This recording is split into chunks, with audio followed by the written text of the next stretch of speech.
So why am I saying this? I'm saying this because I want you to be alert. And I want you to be able to share with others that think that's mediumship. We have to protect the science of spiritualism. Thankfully, we have spiritualism's philosophy. And I feel all too often we have put it aside. We need to draw it back to the forefront. Because the philosophy is a way of life that helps the people that are searching today, the people that are hurting today. We're in real tight times as we're going into 2012. And we need to have the comforts that spiritualism can give. So each one of us have a job to do. Spiritualism's philosophy hasn't changed one iota. We still know there's a universal energy out there that's called by many names. We know that energy is present everywhere. We know that we can have a continuity of life, that life does not end when we leave our physical body. We know we can communicate with spirit. It has been proven for 161 years since the birth of modern spiritualism. We know that there is personal responsibility because we have our own problems and we know we are the ones who created them. It's cause and effect. We know there's prophecy, we know there's truth, and we know there's spiritual healing. We know that we are in this world, but not necessarily of it.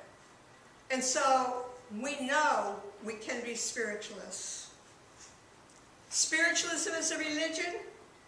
It's still registered under the laws of the District of Columbia and is still recognized as the official body of spiritualism.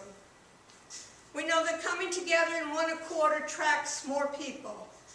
And as we show harmony and as we show love in our lives, even loving those who we might think unlovable, they all have a soul and we're all one.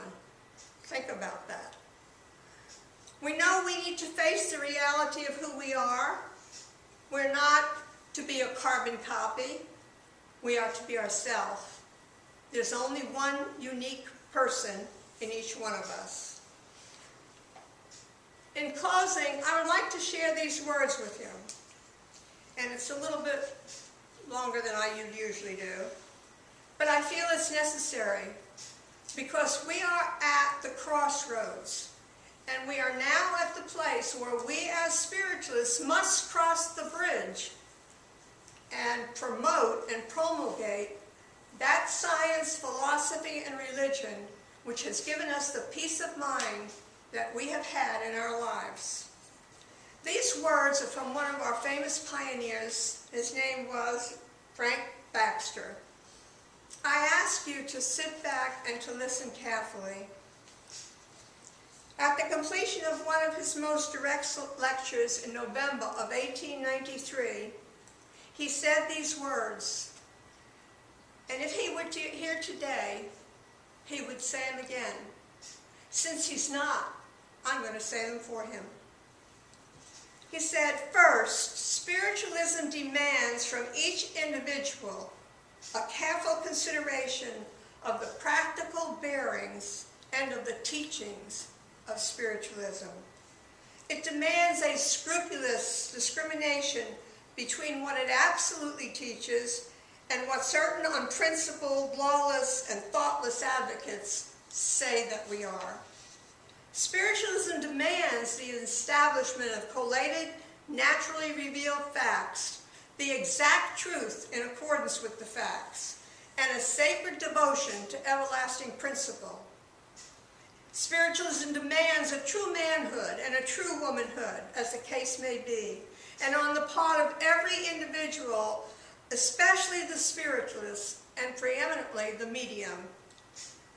Spiritualism demands a strict accountability from each one of us for all of our deeds, our words spoken, our thoughts exchanged, since an equal responsibility naturally obtains what each human soul needs. It demands a pure platform, not only exemplified in its teachings, but in the lives and the characters of its teachers. Free will, inspiration, and trance instruments, In other words, with mortal or with spirit. Spiritualism demands a just and sure protection of mediumship, an unqualified denunciation and renunciation of fraud that is perpetrated in its sacred name.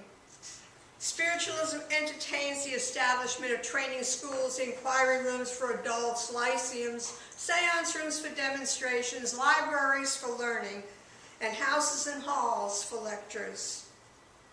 Spiritualism demands not only individual effort, but cooperative action, that it may be attracting others by its harmonious brotherhood and sisterhood. It commands the admiration and respect that is due for any organization. Unquote. So, today we have a review of spiritualism and the spiritualists. And as we do that, we look at our philosophy and the practicing of our religion. And we look at that which was established by our forefathers. And we ask ourselves some questions. Are you suspicious of your leaders and of other members? Do you love to hear gossip and repeat it? Are you jealous or intolerant? Are you fair and reasonable? Do you cooperate? Are you loving? Are you compassionate and display understanding? Will you listen? Do you have your life in order? You know the right answers. Now the program turns to you, the important one. Ponder all that Baxter said, and answer the questions, and ask yourself, am I a spiritualist?